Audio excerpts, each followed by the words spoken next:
I've got to put a stop to this. But he wasn't touchy. He didn't become upset and have a tantrum. No, sin's too wicked to be left undone. No, God isn't touchy, and the proof of that is that he was so patient all along, and the proof of it is he's able to see one man. Genesis 7 verse 1 says, one good guy in a whole generation of ungodly people, and he said, believe I'll trust him and hang man's hopes on him. So God floods the world, leaves a rainbow that says two big things. What are they? One, you're awfully wicked, but I love you. We need to remember that God never whitewashes our wrong. The Genesis record says that God loved the sinless pair.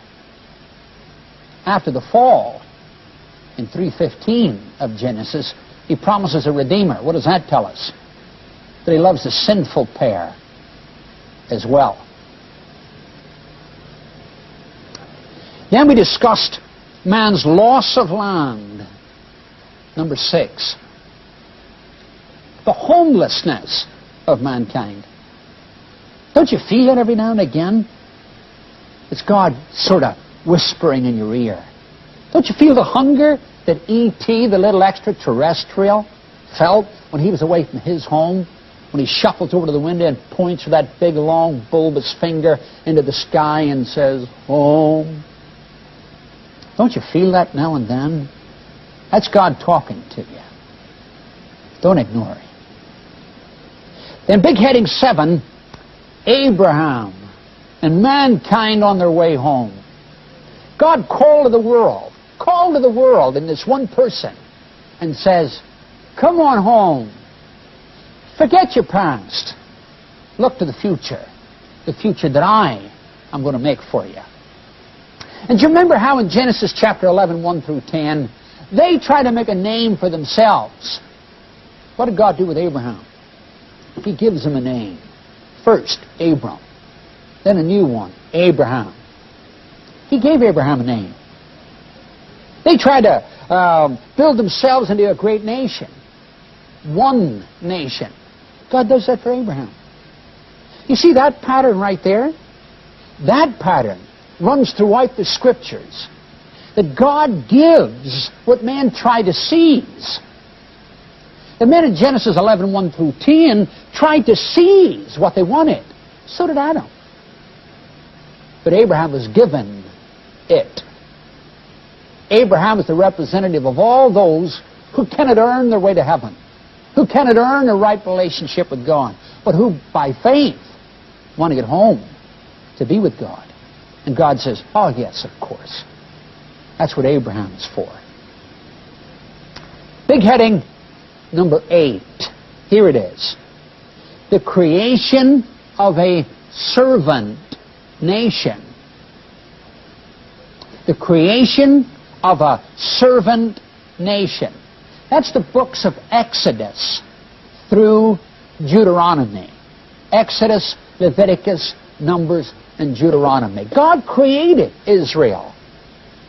Isaiah, chapters 41, more to the point, 41 all the way up through the end of the book, mainly 41 through 50, will repeatedly, and I mean repeatedly, talk of Israel in terms of creation.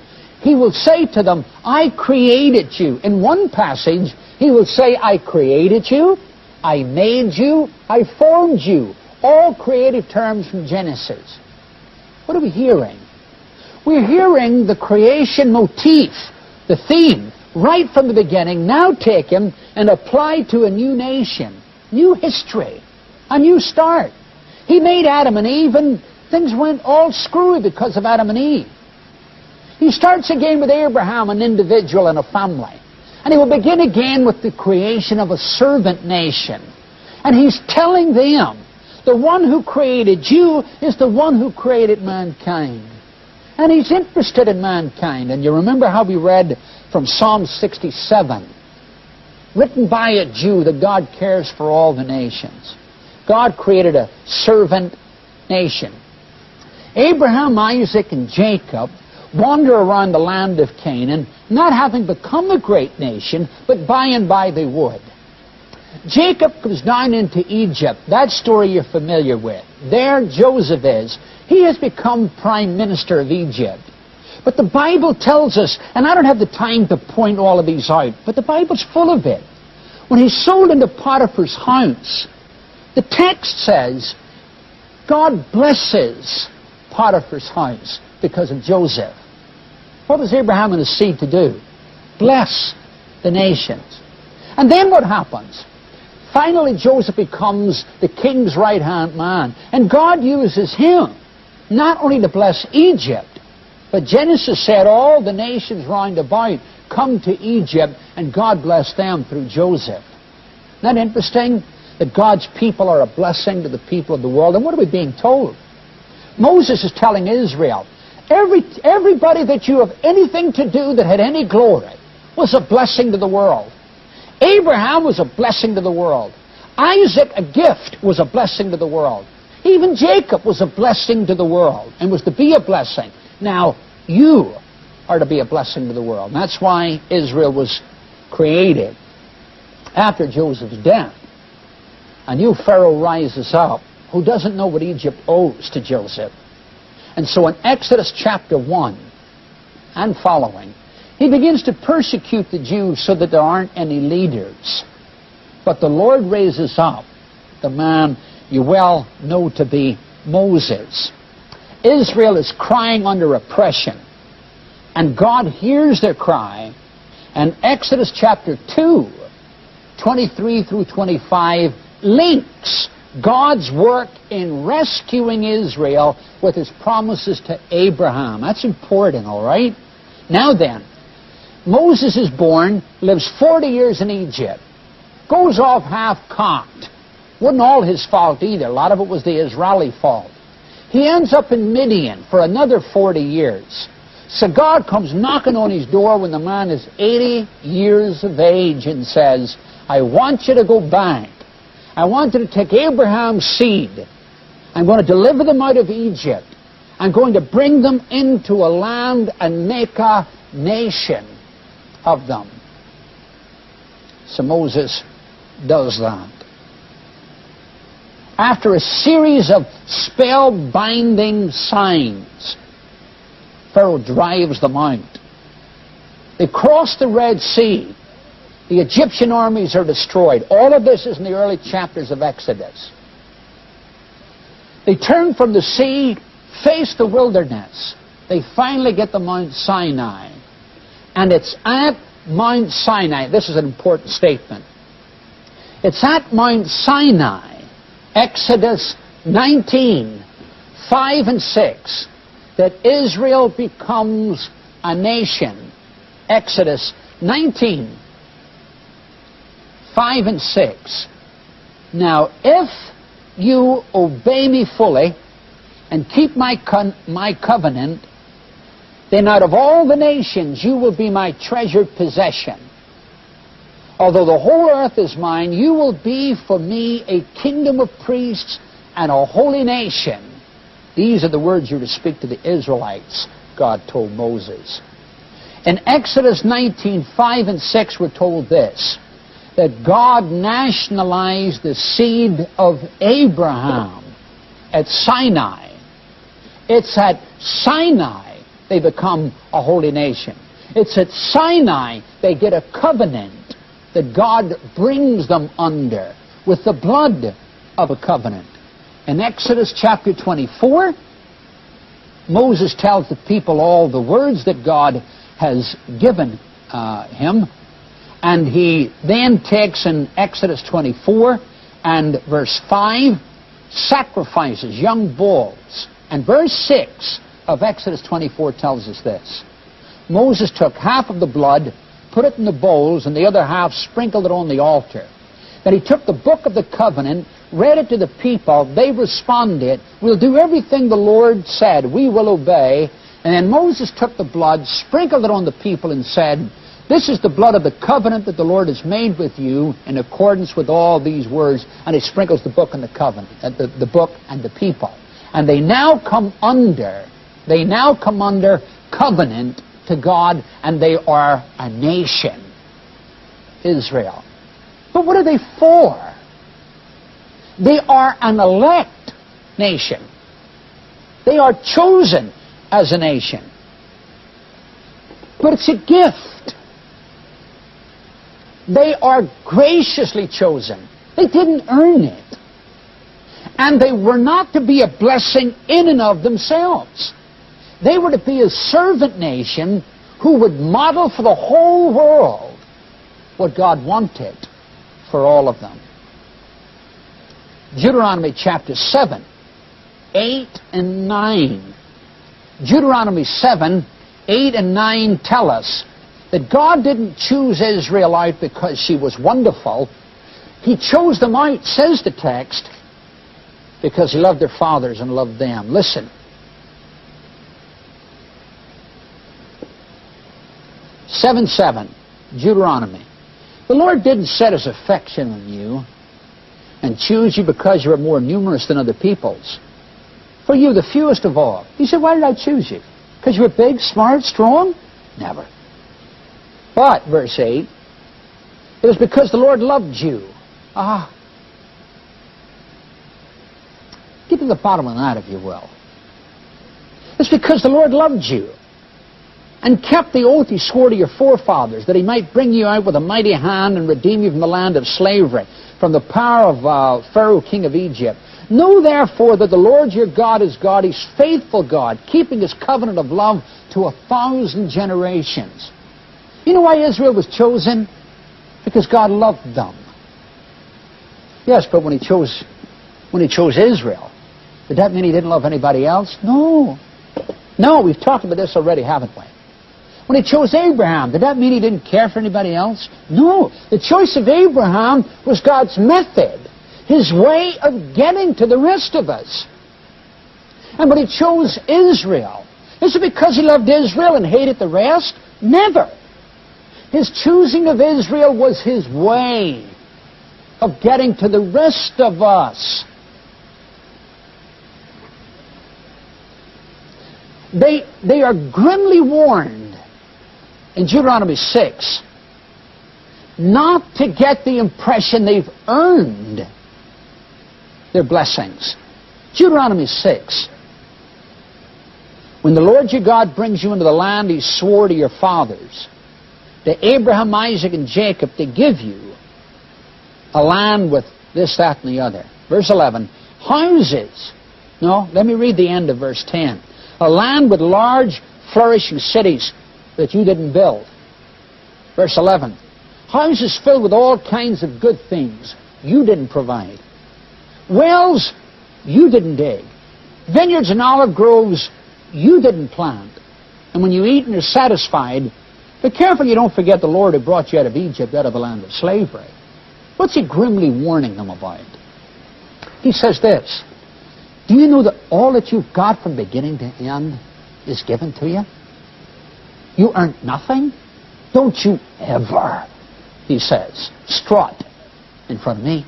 Don't you ever parade yourself before the nations and tell them how superior you are. You're not superior. And he tells them in chapter 9, which we won't look at the moment, he tells them, do you think I chose you because you were righteous? Never, he said. You're stiff-necked and circumcised of heart. No, he said, I chose you because I loved you. I drove these nations out because they were wicked. I said yes to you. I said yes to you because I loved your fathers. Don't brag. Don't strut. I blessed you. And when I tell you I've blessed you, that you might bless the world, believe it. Israel is God's beloved. Israel is God's beloved. But the world is God's beloved. Israel is God's beloved, but he loves everyone and wants to bless everyone. So Israel reflects what it's like to live before God. You know what they had at the center of their city? You know what they had at the center? Well, not the geographical center. Their city was at the center of their land, religiously. In their city was a temple. In that temple, the manifestation of God dwelled. Before they had their city, they had this big camp, and right in the middle of it, and also outside of it, there was a tent of meeting also. But right in the middle of it was a tabernacle. Do you know what that all said? It said, God loves to dwell with people. He wants to live right in the heart. You know what it was called? A tent of meeting? Because that's where God met with people. Yeah. It was called a tabernacle, a tent of dwelling, because God loved to dwell among people. Israel was a kind of a goldfish in the bowl. And all the nations were to look at that and learn how Jehovah was. And God sort of was saying to the nations, are you watching? Do you see how I live with these people? You see how we get along? You see how they are forgiven and forgiving? Do you see how the joy and the fellowship that we have? Do you see how the land is blessed and fruitful? You see how their families are blessed? For God had said to Israel, if you will obey my word, I'll bless you every way. I'll bless you in your crops. I'll bless you in your cattle. I'll bless you in your families. I'll bless you when you go in, when you come out. I'll bless you every way. I'll be a blessing to you. But why was God a blessing to Israel? He might be a blessing to the world. Israel was the goldfish in the bowl that all the world was to look at. Isaiah will repeatedly, listen to me, Isaiah will repeatedly call Israel God's servant to the nations. Beginning in chapter 41, 8 and 9, running all the way through Isaiah 53 and the last verse. Isaiah will call God, call Israel God's servant nation. Because God wants to bless the world through Israel. The tabernacle not only said that God wanted to dwell with Israel, but it also brought something else out that God will not let us live without, that God cannot let us live without, that we cannot live without. The tabernacle enabled people to approach God, to live with God, but the tabernacle also kept God and the people separate. God dwelled in the midst of the people in the tabernacle. But maybe you're not acquainted with the tabernacle. Within this big rectangle were two little cubes, two little squares. One of them a little tent called the holy place. In there the priests worked. There was one sitting right next to it with a curtain dividing between the holy place and this second compartment. The second compartment was called the Holy of Holies. And the Shekinah, the glory of God, dwelled in there. And no one was allowed in. It was in perpetual darkness. No one was allowed in there, with one exception, the high priest. And only he could go in, and he could do it only on one day of a year. He went in a couple of times, but he was never allowed to go in without the blood of an innocent sacrifice. Israel was being told at one and the same time, God is with you and dwelling with you, and yet, there's something that stands between God and you that needs to be dealt with.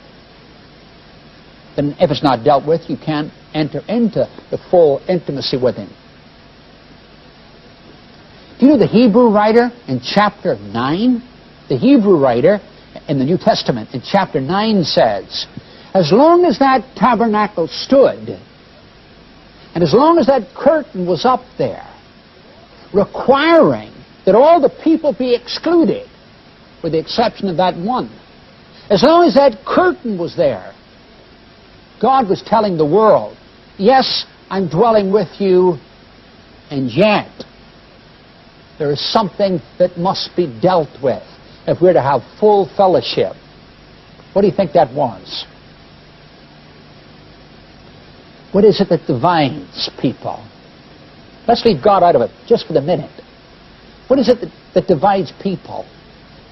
If you don't like the word sin, listen to me. If you don't like the word sin, don't use it. Let's not argue about the word.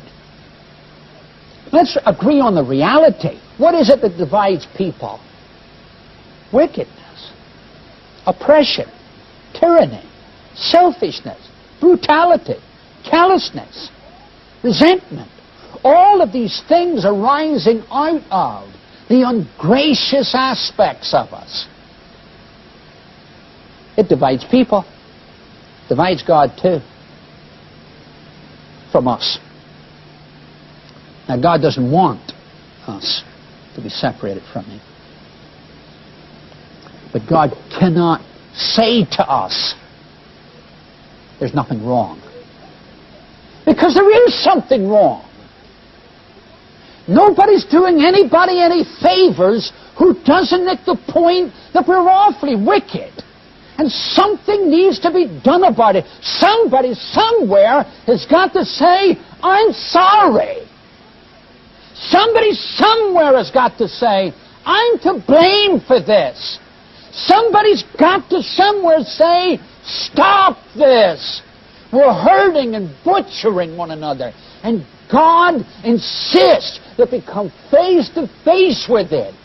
And throughout the liturgy of the Old Testament, in all of the animal sacrifices, in all of the separating of the people from the community of believers, for all of the high priestly work, for all of the priestly work, and all of the washings, and all of the ordinances, and all of the laws, all of those things said, the God who wants to dwell with you, who pleads to be allowed to dwell with you, has to have sin dealt with.